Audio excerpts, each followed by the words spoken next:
Fala, meu amigo investidor, Sérgio Cachoeira aqui na área, trazendo mais uma análise de ações para você. E hoje a gente vai falar sobre o Banco do Brasil. Eu vou te contar um pouco da tese do Banco do Brasil e a gente vai falar um pouco sobre os resultados do primeiro trimestre. E ao final desse vídeo eu ainda vou te trazer um valuation aqui com um preço-alvo baseado nas premissas que a gente vai comentar ao longo desse vídeo. Então, por isso, já curte o vídeo, se inscreve no canal e ativa o sininho para receber as notificações de novos vídeos que venham a acontecer. Então, sem mais delongas, a gente vai para a tese. E antes de ir aqui para o computador, eu quero te falar um pouco da tese dos bancos do Brasil em um panorama de fundamentos, né? Os bancos brasileiros, tanto o Banco do Brasil como Caixa Econômica, Bradesco, Itaú e Santander, eles sempre concorreram entre si, mas cada um focou em um tipo de cliente. O Banco do Brasil ele tem foco nas operações de agronegócio e nas operações para os funcionários públicos. A Caixa Econômica Federal, por exemplo, ela é extremamente competitiva em financiamento imobiliário. O Bradesco, ele atende uma classe média e até um pouco média baixa ali. A gente fala as classes C aqui, principalmente C e D. E também é muito forte na parte de seguros. O Itaú, ele já é focado no nicho mais alta renda. E a gente também tem o Santander também, que foca um pouco na alta renda e também foca muito em empresários e principalmente pequenos e médios empresários. Nesse sentido, esses bancos dominavam aqui o cenário brasileiro nos últimos anos e a gente teve um aumento de concorrência, aí, principalmente de Nubank e outros bancos como o PagBank e o Banco Inter, né? O Nubank, por exemplo, hoje já tem 100 milhões de clientes e mais da metade dos adultos no Brasil já tem conta no Nubank, né? Então, o Nubank acaba sendo uma ameaça para tanto o Banco do Brasil como os outros bancos.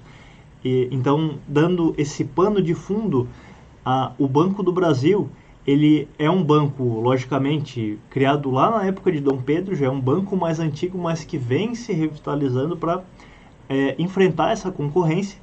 E agora eu vou falar um pouco mais aqui sobre os resultados do primeiro trimestre, que possivelmente você já conheça um pouco. Então, vamos aqui para a tela. Bem, a primeira coisa que a gente olha aqui no Banco do Brasil é a carteira de crédito, né? Como eu comentei, a carteira de crédito do Banco do Brasil ela vai ser mais voltada principalmente ao agronegócio e a toda a questão de funcionalismo público, né? E o banco, inclusive, divide aqui em alguns grupos no seu material, no site, né, no RI.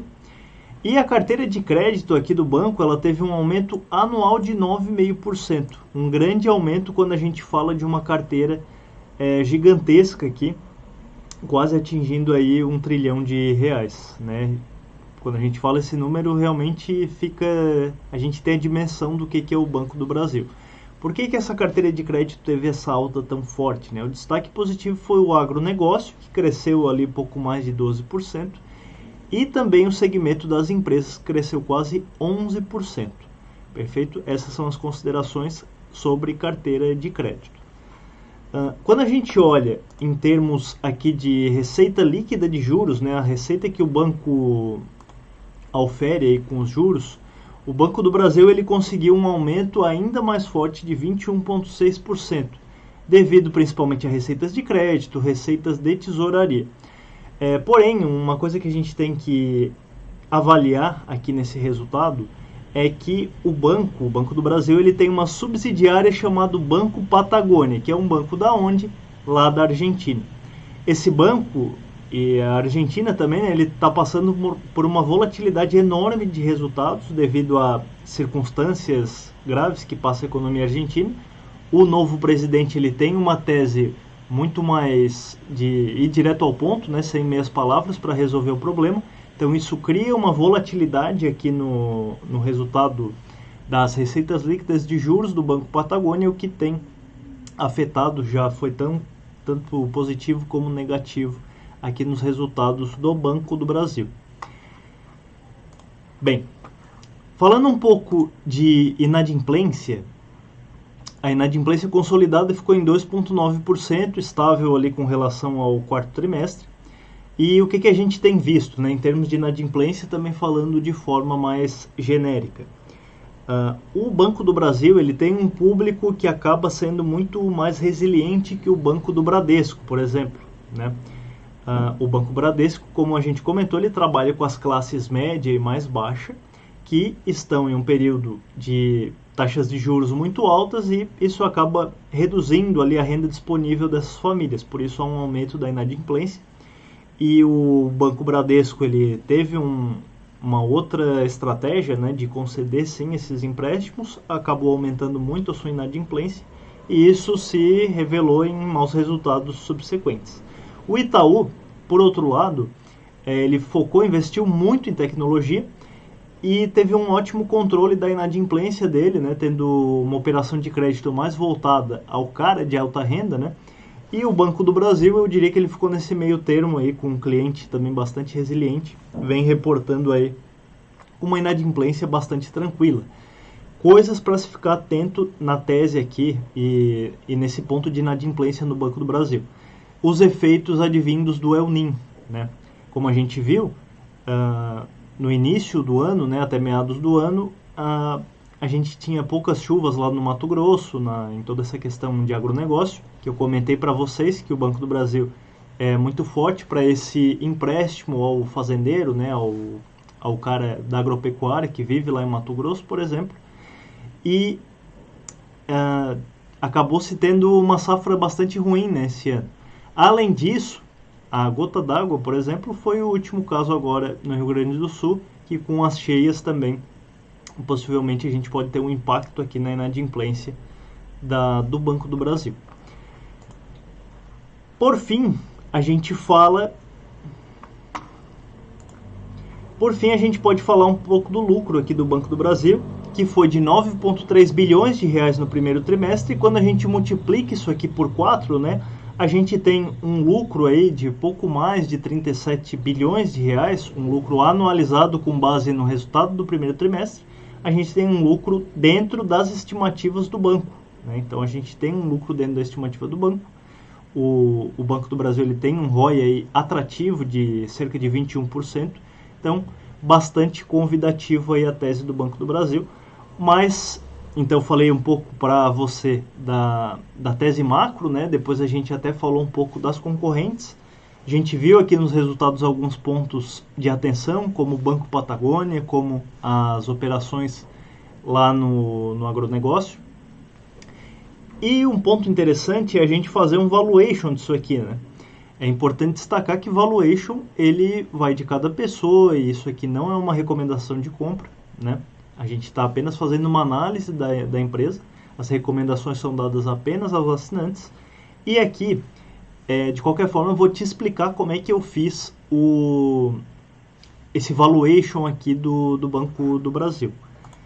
Basicamente, isso aqui é um modelo de dividendos descontados, ou seja, a gente vai precificar quanto que a gente acha que o Banco do Brasil vai encerrar o ano de lucro, né? Então, como a gente pode ver, eu coloquei 37 bilhões de reais aqui, que é a faixa inferior ali do guidance, estão sendo bastante conservador, né?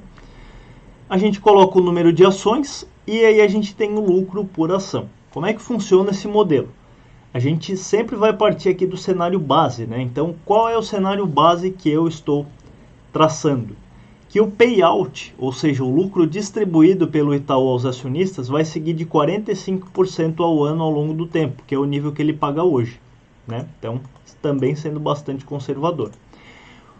O Banco do Brasil, nos últimos 5 anos, ele cresceu o lucro a cerca de 18% ao ano nos últimos 5 anos. Esse crescimento é nominal e o nosso modelo descontado de dividendos aqui ele é real, ou seja, ele não leva em conta a inflação.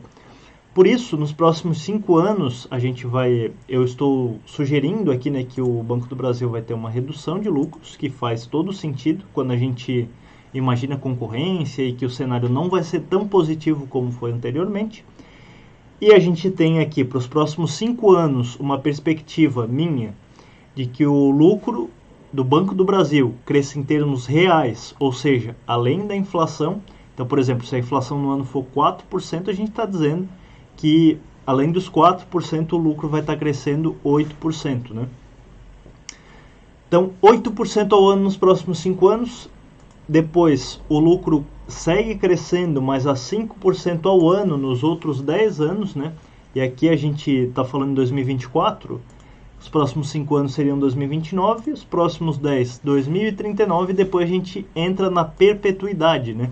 A perpetuidade de uma empresa, o crescimento de lucro nesse tipo de modelo real, ele costuma seguir o PIB do país, e o PIB do Brasil ele tem estado nessa casa aqui de 2%. E aí a gente tem um fluxo de caixa com base nisso e a gente precisa descontar esse fluxo de caixa. Como é que eu estou fazendo esse desconto? Através de uma taxa de um KE real, né? E o KE real eu estou buscando aqui um prêmio de 5% mais a taxa do Tesouro IPCA+, para 2035, né? A gente está fazendo uma avaliação nesse sentido. E hoje essa taxa está se pagando 6,3%. Então, quando a gente soma os 5% de prêmio mais os 6,3% da NTNB, a gente tem uma taxa de desconto de 11,3% e um valuation aqui de R$ 42,82 por ação do Banco do Brasil.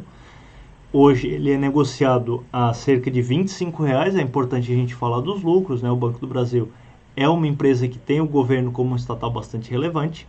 E a gente vê que o governo vem se mobilizando para fazer ajustes na Petrobras de acordo com as perspectivas do que ele acha que é o correto. Talvez isso possa ocorrer aqui no Banco do Brasil e o mercado dá um desconto grande por isso. Mas o conteúdo hoje ele foi bastante completo na minha visão.